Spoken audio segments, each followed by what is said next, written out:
Today's lesson does not happen in a vacuum, but is actually part of a series of stories about God, Moses, and the Israelites as they make their way from the Red Sea to Mount Sinai. But in the midst of all that, there is this running theme. The children of Israel find themselves in the midst of some sticky situation, facing some challenge of some sort or other. But rather than acting like mature grown-ups and try to figure out how best to deal with this problem, they start complaining and whining like spoiled little children. And then they go about blaming Moses for all their problems, who then in turn goes and whines to God, who then finally says, enough, and comforts God's people after their ordeal in Egypt and takes responsibility for things that, well, really aren't God's responsibility. So, for example, when the community is journeying along the way, there's a period where for 3 days they can't find water, and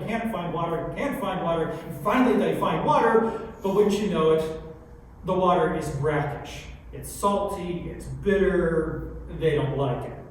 And the Israelites, rather than saying, well, this water tastes terrible, but we're thirsty, it's not going to kill us, and we're not staying here forever, so we'll just deal with this minor discomfort and move on. They don't say anything like that. Instead, they say, Moses, this water tastes bitter, and it makes our bellies all sour, and the water in Egypt tasted better, and you let us out of Egypt, so it's all your fault. And Moses, rather than comfort and encourage the people, reminding them about the land of milk and honey that is coming, Moses whines to God.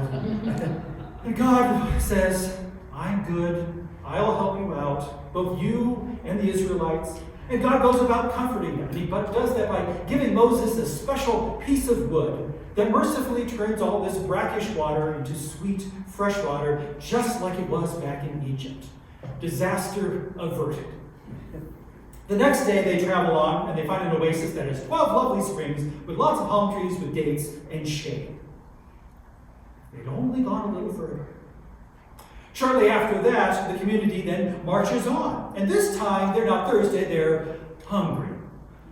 But rather than say, well, there's all these cows and goats and sheep that we got from looting Egypt, we can eat those. But instead, they turn to Moses and whine and say, we're hungry. We had all these flesh pots back in Egypt, and we had all the bread we could eat. We want bread, we want meat, and it's all your fault because you let us out of Egypt. Once again, Moses, rather than comforting the people, acknowledging their challenges and their blessings, reminding the people of their mission of going to the promised land, Moses blames God now for leading everyone into the wilderness, and then whines for God to do something instead. And in compassion, God sends God's people manna and quail so they have their meat and their daily bread. Eventually, after a long journey, the whole community finally makes it to Mount Sinai, which is where Moses' father-in-law, Jethro, meets them. And he finds that Moses, like this whole trip, is trying to solve everybody's problems. He's busy playing judge over everybody's little minor dispute. And it's sort of like, he hit me. No, he hit me first. Or, she stole it from me. Well, she stole it from me first. I just took it back. It's like a bunch of children getting antsy in a back seat on a long summer vacation drive. And Israelites are driving each other nuts. But Moses, he just keeps trying to mediate. It'll be okay. Yes, we'll take care of that. Don't worry about it.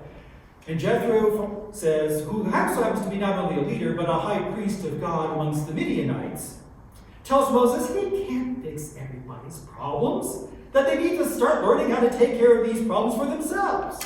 They need to start learning how to act like adults that they are.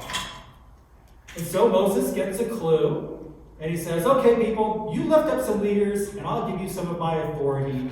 And so he distributes some of that responsibility to these new leaders, and suddenly Moses isn't quite so stressed. Imagine that. But it's at this point that they now finally reach Mount Sinai. Now, God, along this way, has been compassionate in carrying from Egypt to Mount Sinai. God knows the Israelites' lives have been hard in Egypt, and that they're really just don't know how to care for themselves because the Egyptians did all the thinking and caring for them. As such, God has loved them and gotten to know them along the way, but now that they are a free people, they're going to need to learn to care for themselves. They can't be dependent children forever. They need to mature and grow up. They need to learn some healthy boundaries. And so God teaches them the 10 Commandments, or as they say in Judaism, the 10 words of life. God teaches the Israelites the basics about human relationships that empower them to live as a community, but also for each of them to be able to be their fullest and truest selves, to live life together in the fullest blessing. And God gives this to them as a gift of love. And it's ultimately also a covenant that the people agree to live and abide by together with God. Now, of course, this is not something that they're just going to learn overnight just like that, any more than children do. And it will take time for them to internalize these words of life, especially when Moses then proceeds to give them 613 examples of how it applies to their lives. But God is gracious, patient, and forgiving, right? Well, one day, you see, when Moses had gone up Mount Sinai to spend some time with God, but it had gone a little too long, the people started to get anxious. They started whining again. And Aaron, who's in charge while Moses is away, follows Moses' model of leadership. And he tries to fix everybody's problem by giving them this golden calf. And God is furious. Or is he? In what I would call a bit of reverse psychology, God turns the tables on Moses and first whines to Moses about the Israelites' bad behavior, dumping all of the sorts of responsibility on Moses for Moses people. They're not God's people anymore. They're Moses people that doesn't belong to Moses. It is at this point, then, that Moses argues back with God, being compassionate and merciful, laying out all these values that God had taught Moses along the journey to Mount Sinai.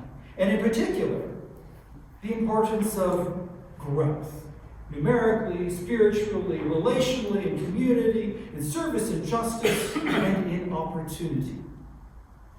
But the interesting thing is that in standing up to God, it's like a light went on in Moses' head as he realized that he was not yet living out these values. And that in the moment, it's like Moses suddenly grew a spine, such that when he goes down the mountain and the people whine to him, he doesn't give in to their whining and blame game. Instead, he starts to teach them that there are consequences. Just as a parent teaches children so that they can learn healthy boundaries, the meaning of love, and self-control, and thus become disciples of God's word of life, the Israelites are now journeying to growing up. It is no accident that we chose growing as part of our mission. Like Moses, we value growing relationally in community because we understand ourselves to be a part of God's people as well. We value growing spiritually because God has first loved us so that we may love others and ourselves as well. We value growing numerically because making disciples is part of our mission just as much as it was for Moses. And just as God changed his mind about the disaster in order to foster forgiveness, reconciliation, and grace, we value growing in opportunity because we know that we have all messed up at some point in time and need grace to keep growing also. And that's a good thing. And not just for us, for Moses too. Because as great a leader as Moses was, he was not perfect. There were times when Moses' spine failed him. Like when he was leading the people to go into the promised land finally, but everybody gets scared because even though it's a land of milk and honey, it's also filled with giant cities populated by giant people. And rather than trust in God's words of life, Moses gets afraid.